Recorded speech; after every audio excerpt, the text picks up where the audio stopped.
దేశ రాష్ట్ర ఆర్థిక పరిస్థితులు సంక్షోభంలో ఉన్నట్లు వస్తున్న వార్తలపై ఓ రిటైర్డ్ పోలీస్ అధికారి తన నెల పింఛన్ డబ్బులను ప్రభుత్వానికి అందిస్తున్నట్లు తెలిపారు. ఖమ్మంకు చెందిన గులాం జాఫర్ ఏఆర్ కానిస్టేబుల్గా ఉద్యోగం చేసి రిటైర్మెంట్ ప్రకటించారు.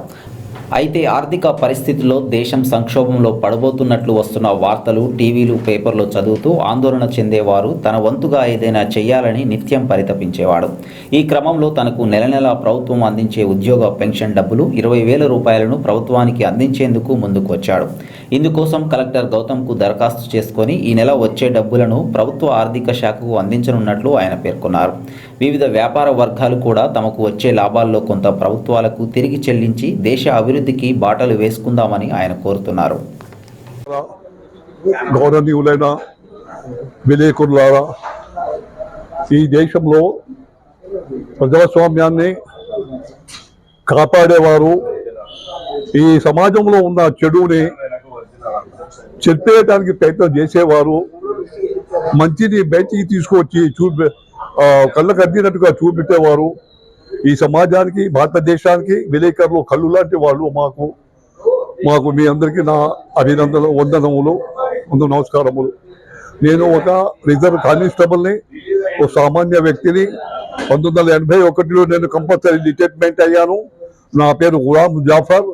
నేను పెన్షన్ తీసుకుంటున్నాను 81 నుంచి ఇప్పటి వరకు తీసుకుంటున్నాను. ఈ పెన్షన్ నాకు గవర్నమెంట్ ద్వారా శాంక్షన్ అయింది, డిపార్ట్మెంట్ ద్వారా శాంక్షన్ అయింది 65 రూపాయలు. ఆ తర్వాత నాకు 141 రూపాయలు ప్రభుత్వం ఇవ్వటం మొదలుపెట్టింది. అది పెరుగుతూ వాళ్ళ 21,000 వరకు దొరుకుతుంది. నాకు 21,000 వరకు దొరుకుతుంది. ఈ పెన్షన్ గవర్నమెంట్ నుంచి స్వీకరిస్తున్నాను.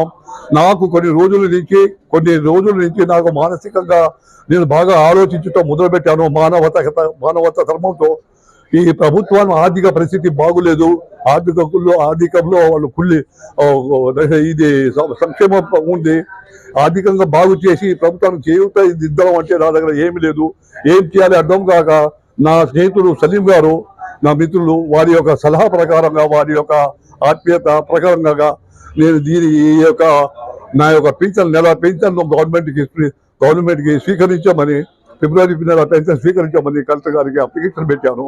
నేను ఈ ప్రజలకి తెలంగాణ దేశంలో తెలుగుదేశం గృహంలో నివసించున్న బంధువులు, నా మిత్రులందరికీ కూడా నేను హృదయపూర్వకంగా 2 చేతులు జోడించి చెప్పేది ఏమిటంటే, మీరందరూ కూడా ఇందులో సినీ కళాకారులు, సినీ ఫీల్డ్ వారు, కాంట్రాక్టర్స్, బిల్డర్స్, డాక్టర్స్, మన మెడికల్ షాప్స్ వాళ్ళు, బ్రాండీ షాప్ వాళ్ళు, వీళ్ళందరూ కూడా వ్యాపారస్తులు, మీరందరూ కూడా మీ యొక్క లాభాల్లో నుంచి కొంత ప్రభుత్వానికి దానదత్తం చేసి ఆర్థిక పరిస్థితుల నుంచి బయట పెట్టాలని, ప్రభుత్వానికి గట్టెక్కించాలని నేను మిమ్మల్ని కోరుతున్నాను, ప్రార్థిస్తున్నాను.